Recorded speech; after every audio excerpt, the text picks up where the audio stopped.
నమస్తే welcome to AP23 news. ఇక YCP నేత మాజీ ఎమ్మెల్యే వల్లభనేని వంశీకి ఎదురు దెబ్బలు తగులుతున్నాయి.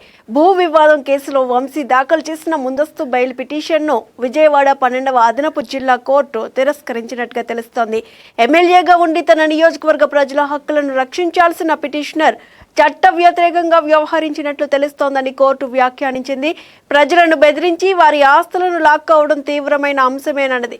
ఇటువంటి కేసుల్లో ముందస్తు బెయిల్ ఇచ్చే విచక్షణ అధికారాన్ని వినియోగించలేమంటూ ముందస్తు బెయిల్ పిటిషన్పై తీర్పు ఉత్తర్వుల్లో న్యాయాధికారి కామెంట్ చేశారు. ఇదే అంశానికి సంబంధించి మరింత సమాచారం మా ప్రతినిధి ప్రవీణ్ అందిస్తారు. ప్రవీణ్, చెప్పండి, ఇదేంటి? మనం చూసినట్లయితే కూడా వంశీకి వరుసగా ఎదురు దెబ్బలు తగులుతున్నాయని చెప్పుకోవచ్చు. విజయవాడ కోర్టులో అయితే మరొకసారి బెయిల్ ఇవ్వలేమని కూడా కోర్టు చెప్పిన పరిస్థితులు కనిపిస్తూ ఉన్నాయి. డీటెయిల్స్ ఏంటి? సుష్మా, వల్లభనేని వంశీకి అయితే ఇటు వరుస షాకుల మీద షాకులు తగులుతున్నాయి. ఇటు బెయిల్ పిటిషన్ సంబంధించి ఏదైతే కేసుల్లో ఉన్నాయో, ఇటు సత్యవర్ధన్ కిడ్నాప్ కేసు సంబంధించి కావచ్చు, అలాగే టీడీపీ కార్యాలయం దాడి అంశం సంబంధించి ఇటు సిబిఐ కోర్టుగా సంబంధించి కావచ్చు, సిఐడి కోర్టు సంబంధించి కూడా కావచ్చు, ఇటు రెండు కేసుల్లో కూడా బెయిల్ పిటిషన్ కొట్టేసిన సంగతి కూడా తెలిసిందే. అయితే ఏదైతే ఒక భూ వివాదం సంబంధించి ఒక కేసు అయితే ఇటు నూజివీడు కోర్టు అయితే ముందస్తు బెయిల్ ఇచ్చింది, కాస్త ఊరటని లభించింది. అయితే ఏదైతే ఇటీవల ఒక కేసు అయితే ఉందో, అంటే ఇది సంచలనంగా ఉందని కూడా చెప్పవచ్చు. ఎందుకంటే హైకోర్టు న్యాయవాది శుంకర కృష్ణమూర్తి అలాగే సీతమ్మాలక్ష్మి దంపులకు సంబంధించి ఏదైతే ఒక ల్యాండ్ ఉందో దానికి సంబంధించి అయితే ఏదైతే దానికైతే ఇటు రిజిస్ట్రేషన్ చేపిస్తానంటూ కూడా దాని యొక్క పంచాయతీ అయితే పెట్టడం జరిగింది. ఆ నేపథ్యంలో తన అనుచరులకైతే ఈ యొక్క అంటే అనుచరుల నేపథ్యంలో అలాగే తనకు బినామీల పేర్ల మీద అయితే ఈ యొక్క రిజిస్ట్రేషన్ చేపించడం కావచ్చు, ఈ నేపథ్యంలో ఈ కేసు అయితే ఫైల్ అవ్వడం జరిగింది గన్నవరం పిఎస్లో. అయితే ఈ కేసులో ప్రధాన నిందితుడిగా అంటే పిఎస్లో ఈ కేసులో అయితే ప్రధాన నిందితుడిగా చేర్చడం జరిగింది A1గా. అయితే ఈ కేసు అయితే విచారణకి ఎదురు ఉంది. ఈ కేసులో ముందస్తు బెయిల్ కోర్టు వంశీ తరపు న్యాయవాదులు అయితే బెయిల్ పిటిషన్ సంబంధించి వేశారు. అయితే ఇటువంటి బెయిల్ పిటిషన్లో చూసుకున్నట్లయితే న్యాయాధికారి కొన్ని కీలకమైన ఘాటు వ్యాఖ్యలు చేయడం జరిగింది. ఎందుకంటే ఒక ఎమ్మెల్యేగా అంటే ఒక ప్రజాప్రతినిధుడిగా ఉన్న టైం చూసుకున్నట్లయితే ఇటు ప్రజలకి అలాగే ప్రజల యొక్క హక్కులను కాపాడాలి, వారి భద్రతను దృష్టి కావచ్చు. సో అటువంటి కీలకమైన స్థానంలో ఉంటూ ఇటు వారి యొక్క హక్కులను కాలరాసే విధంగా అలాగే అంటే ఇటు బెదిరింపులు చేసి కావచ్చు, ఆ నేపథ్యంలో ఇటు కొన్ని ఆస్తులు కూడగొట్టుకోవడం అక్రమంగా. సో దీన్నైతే చాలా తీవ్రంగా పరిగణించింది కోర్టు. అలాగే ఇది ఒక తీవ్రమైన అంశం అంటూ కూడా ఇటువంటి కోణాల్లో అయితే ఈ బెయిల్ అనేది ఇవ్వడం కుదరదంటూ కూడా దానికి సంబంధించి ఎవరైతే న్యాయాధికారి విచారణ చేపట్టారో న్యాయాధికారి క్లియర్గా చెప్పారు. ఈ నేపథ్యంలో వంశీ లాంటి వ్యక్తికి అయితే ఇటువంటి తీవ్రమైన అంశాల్లో తీవ్రమైన కేసుల్లో సో బెయిల్ అయితే ఇవ్వడం కుదరదంటూ కూడా ఏదైతే బెయిల్ పిటిషన్ వేశారో ఆ బెయిల్ పిటిషన్ కొట్టేసింది జరిగింది. దాదాపుగా దీనికి సంబంధించి అయితే విచారణ మొత్తం కూడా జరిగిందని క్లియర్గా తెలుస్తుంది. అయితే ఇప్పటికే ఏదో SC/ST కోర్టులో సత్యవర్ధన్ కిడ్నాప్ వ్యవహారం నుంచి బెయిల్ కొట్టేయడం కావచ్చు, అలాగే టీడీపీ కార్యాలయానికి సంబంధించి ఆ కేసులో కూడా బెయిల్ నిరాకరించడం కావచ్చు, ఇలా ట్రయల్ కోర్ట్స్లో అయితే ఈ బెయిల్స్ అనేది కూడా నిరాకరిస్తూ వస్తున్నారు. ఈ నేపథ్యంలో ఇటు హైకోర్టుకు అయితే ఈ యొక్క బెయిల్ పిటిషన్ అయితే వెళ్ళారు. బెయిల్ పిటిషన్ నేపథ్యంలో నిన్నైతే విచారణకు అయితే వచ్చింది.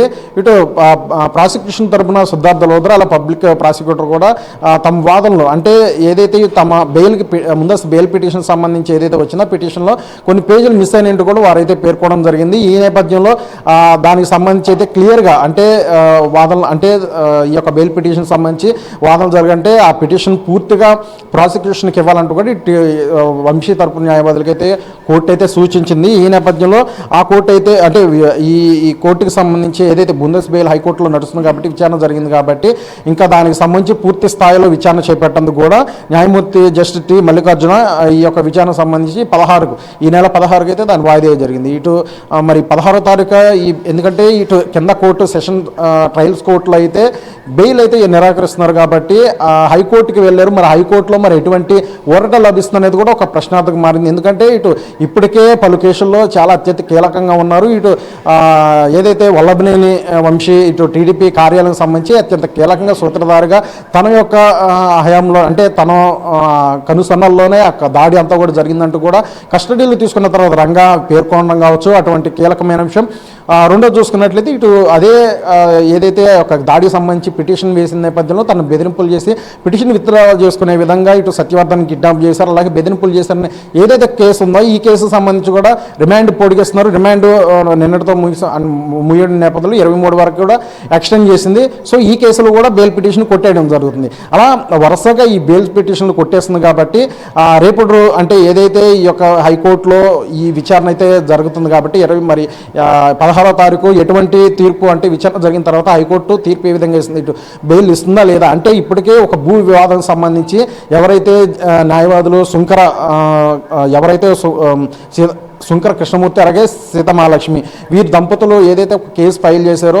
తమ భూ వివాదానికి సంబంధించి ఇటు తన అనుచరులు అయితే ఈ కేసుకు సంబంధించి చూసుకున్నట్లయితే ఈ కేసులో ప్రధాన నిందితుడు ఉండడం, ఈ కేసులో కూడా అంటే ఇటువంటి తీవ్రమైన కేసు కూడా పరిగణించింది కోర్టు. ఈ కేసులో కూడా బెయిల్ అనేది ఇవ్వలేదు. సో ఇలా వరుసగా ఏ యొక్క అంశంలో కూడా బెయిల్ అనేది కూడా కింద కోర్టులన్నీ కూడా నిరాకరిస్తుంది. ఈ నేపథ్యంలో వంశీ తరపు న్యాయవాదులు అయితే ఏదైతే నూజివీడు కోర్టు సెషన్ కోర్టు ఇచ్చిందో ఒక ఇదే భూ వివాదానికి సంబంధించి ముందస్తు బెయిల్ దీన్నైతే న్యాయస్థానం ముందు పెట్టడం జరిగింది. అలాగే వివిధ కేసులకు సంబంధించి కాబట్టి ఆ కేసులో అంటే బెయిల్ ఇచ్చారు కాబట్టి ఈ కేసులు ఇవ్వాలని లేదు కదా, సో ఇవ్వమని కూడా స్పష్టంగా పేర్కొన్నారు. ఎందుకంటే పైన ఏదైతే ఇటు హైకోర్టు కావచ్చు అలాగే సుప్రీంకోర్టు కావచ్చు ఇటువంటి కోర్టులకు సంబంధించే తీర్పులను అయితే వారి యొక్క అనుగుణంగా కిందకంటే పరిగణిస్తాం, కానీ ఈ విధంగా ఇచ్చే కోర్టులో ఏదైతే న్యూజివీడ్ సెషన్ కోర్టు ఇచ్చిందో దీన్ని పరిగణలో తీసుకోవాల్సిన అవసరం లేదంటూ కూడా, అలాగే ఈ కేసులో అయితే ముందస్తు బెయిల్కి సంబంధించి పిటిషన్ ఏదైతే ఇస్తుందో దీన్ని ఇవ్వాల్సిన అవసరం కూడా లేదు. ఎందుకంటే ఇది ప్రజల హక్కులు కాపాడాల్సిన వ్యక్తి ఎమ్మెల్యే స్థానంలో ఉండి వారి యొక్క హక్కులనే భద్రత కలిగించకుండా వారి యొక్క హక్కులని కాలరాసే విధంగా నడుచుకున్నాడు కాబట్టి సో దీన్ని చాలా పరిణంగా తీసుకుంటున్నాం అంటూ కూడా మరి పేర్కొనడం, ఆ నేపథ్యంలో ఈ యొక్క బెయిల్ పిటిషన్ కొట్టేయడం జరిగింది. అంటే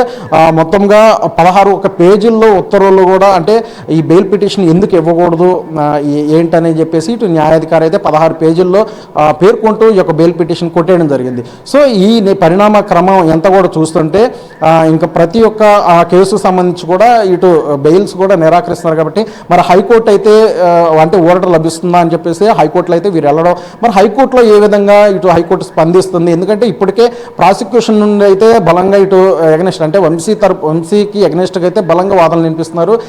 ప్రతి ఒక్క అంశంలో ఇటు నేర చరిత్ర కలిగిన వ్యక్తి కాబట్టి ఇటు బెయిల్ ఇస్తే మాత్రం ప్రతి ఒక్క కేసు కూడా నీరుగారే ఖచ్చితంగా పరిస్థితులు ఉంటాయి. అలాగే ఇతను ఇక్కడ దేశం నుంచి వెళ్ళిపోయే అవకాశం కూడా ఉంటుంది అనుకో పలుసార్లు కూడా మరి న్యాయస్థానం ముందు వీరైతే వాదించడం, సో న్యాయస్థానం కూడా అంటే ఆ యొక్క ఏవైతే వాదనలు ఉందో దానికి సానుకూలంగా ఉండి ఇటు బెయిల్ నిరాకరించడం, అలాగే ప్రతిసారి కూడా రిమాండ్లు పొడిగించుకొని వెళ్ళడం.